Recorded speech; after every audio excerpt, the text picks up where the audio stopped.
Hello friends, ഞാൻ ഷീബ ടെസി. എൻ്റെ പുതിയൊരു വീഡിയോയിലേക്ക് എല്ലാവർക്കും സ്വാഗതം.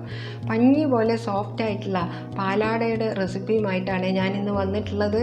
ബ്രേക്ക്ഫാസ്റ്റിനോ ഡിന്നറിനോ ഒക്കെ ഏതൊരു കറിയുടെ കൂടെയും നമുക്ക് ഈ പാലാട കഴിക്കാവുന്നതാണ്. അപ്പോൾ വളരെ കുറഞ്ഞ ചേരുവ വെച്ച് നമുക്ക് ഈ പാലാട തയ്യാറാക്കുന്നത് എങ്ങനെയാണെന്ന് ഒന്ന് കണ്ടു നോക്കാം.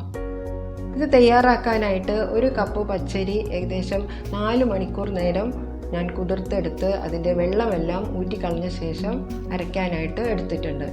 ഇനി അതേ കപ്പിൽ തന്നെ ഒരു കപ്പ് ചിരകിയ തേങ്ങയും കൂടിയാണ് ഞാൻ ഇത് തയ്യാറാക്കാനായിട്ട് എടുത്തിട്ടുള്ളത്. ഇനി ഇതിലേക്ക് നമുക്ക് ഒരു മുട്ടയും കൂടിയാണ് ആവശ്യമായിട്ടുള്ളത്. ഇനി ഇത് മിക്സിയുടെ ജാറിലേക്ക് മാറ്റി കൊടുക്കാം. തേങ്ങയും കുതിർത്ത പച്ചരിയുമാണ് ആദ്യം നമ്മൾ അരച്ചെടുക്കുന്നത്. പിന്നീടാണ് നമ്മൾ കോഴിമുട്ട ചേർക്കുന്നത്.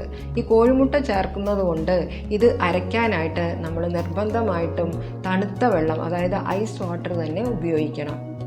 മിക്സി ചൂടാവുന്നത് കൊണ്ടാണ് ഐസ് വാട്ടർ ഉപയോഗിക്കാൻ പറയുന്നത്. അപ്പോൾ ആദ്യം നമ്മൾ ഇത്രയും അരച്ചെടുത്ത ശേഷം നമുക്കിതിലേക്ക് കോഴിമുട്ടയും അതുപോലെ തന്നെ പാലാടയ്ക്ക് ആവശ്യമായിട്ടുള്ള ഉപ്പൂടെ ചേർത്ത് കൊടുക്കാം. ഇത് അരച്ചെടുക്കാനായിട്ട് ഞാൻ ഏകദേശം 1.5 കപ്പ് വെള്ളമാണ് ഉപയോഗിച്ചിട്ടുള്ളത്, ഐസ് വാട്ടറാണ് ഉപയോഗിച്ചിട്ടുള്ളത്. ഇനി ഇത് അരച്ചെടുത്ത ശേഷം നമുക്കിത് ഒരു കണ്ണകലമുള്ള അരിപ്പയിൽ നമുക്കിത് അരിച്ചെടുക്കണം. തേങ്ങയുടെയും പച്ചരിയുടെയും എല്ലാം അരയാത്ത ഭാഗങ്ങളുണ്ടെങ്കിൽ അതെല്ലാം നമ്മൾ അരിച്ച് മാറ്റിയ ശേഷമാണ് പാലാട തയ്യാറാക്കുന്നത്. ഇതുപോലെ അരിപ്പയിലിട്ട് നമ്മൾ നന്നായിട്ട് അരിച്ച് അതിൻ്റെ പിശിടെല്ലാം മാറ്റി കളഞ്ഞ ശേഷം വേണം പാലാട തയ്യാറാക്കാൻ. ഈ ഒരു കൺസിസ്റ്റൻസിയിലാണ് ഞാൻ പാലാടയുടെ മിക്സ് ഇവിടെ അരച്ചെടുത്ത് കൊണ്ടുവന്നിട്ടുള്ളത്. ഇനി ചൂടായിട്ടുള്ള ദോശത്തവയിലേക്ക് ഇത് ഒഴിച്ച് ഇതുപോലെ പരത്തിയെടുത്താൽ മാത്രം മതി.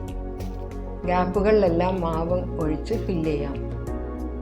ഇനി ഒരു 3 മിനിറ്റ് കഴിയുമ്പോഴേക്കും പാലാട നമുക്ക് ഇവിടെ എടുക്കാവുന്നതാണ്. പാലാട ഇതുപോലെ മടക്കി ഫോൾഡ് ചെയ്ത് എടുക്കണം.